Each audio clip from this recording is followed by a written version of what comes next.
What's up guys, it's me Jeremy, and today I'm going to teach you guys how to control Dragon properly. Being able to control Dragon can give your team some major early leads, without actually having to kill any opponents. You can use this lead to snowball and control a game, since it helps out every single player on your team. Especially in solo queue, most people are fairly poor at taking Dragons, so if you can control it successfully, it can be a huge benefit to your play. Now, there are two parts to successfully controlling Dragon. The first would be controlling it when your opponent doesn't contest it, while the second would be controlling it while your opponent does contest it. The first part is, of course, obviously more simple, but still equally as important. Putting yourself in a situation where your opponent does not contest it can make your Dragons completely risk-free, which is awesome. And this part all comes down to two things: ward control and timing. In general, for full ward control of Dragon, you want at least 2 pink wards, one for the Dragon area, and one for the most likely entrance of your opponent. Be sure to ward clear using these pink wards, or an oracles if you do have it, a little bit before you do the Dragon, because if you clear it right as you do the Dragon, it's obvious you are doing it and then your opponent can respond. Make sure for the pink ward that you put in the Dragon area, you put right on the edge of the pit. That way it will show both wards outside of the pit and the wards inside of the Dragon pit.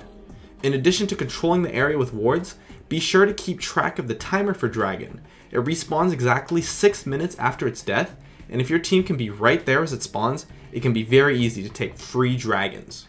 Now on to the second part, which is controlling it if your opponent is contesting it. Now, there are also two major parts to this: position control and fight mechanics. Let's start with position control.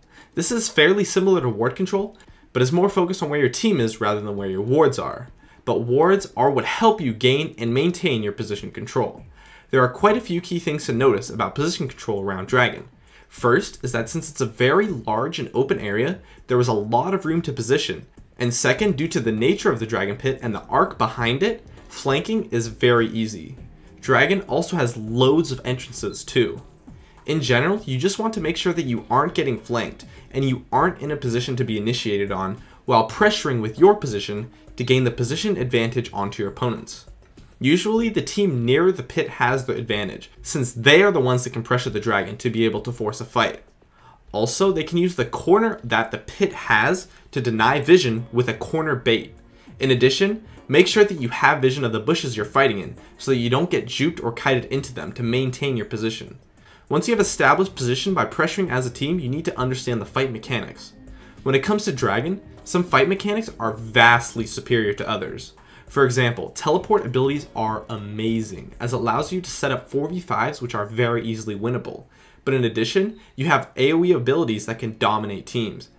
Since you'll usually be a little bit lower level during Dragon fights, area of effect abilities, and in particular, area of effect crowd control abilities, simply just dominate Dragon fights. Things like Rumble's Equalizer or Sona's Crescendo, just to name a few, are amazing in Dragon fights. In addition, since there are so many bushes and so much space, kiting is a phenomenal mechanic in Dragon fights, since it's just so practical in that situation. Because of this, initiations are also a very powerful tactic. It's crucial that your team starts the fight, as this will help remove or even eliminate kiting potential for your opponents, while giving your team amazing kiting potential for yourselves for an easy win in that fight. Just make sure that your team can follow up on your initiations. Now, there are actually a couple of wild cards that can have a major effect on Dragon fights as well, that you want to watch out for. The first would be the bushes. Fights can be won or lost based on how those bushes are used, as a solid player can use them to kite very effectively, since they'll be untargetable when juking through the bushes, of course. Be sure to use them to your advantage. Another wildcard would be the Dragon pit and Dragon itself. While forcing poor positioning from your opponents can be good, attacking Dragon can often deal a decent amount of damage, and should be avoided if a fight is inevitable. Also, getting caught in the pit will eliminate pretty much all kiting potential unless you have a way to get over the wall.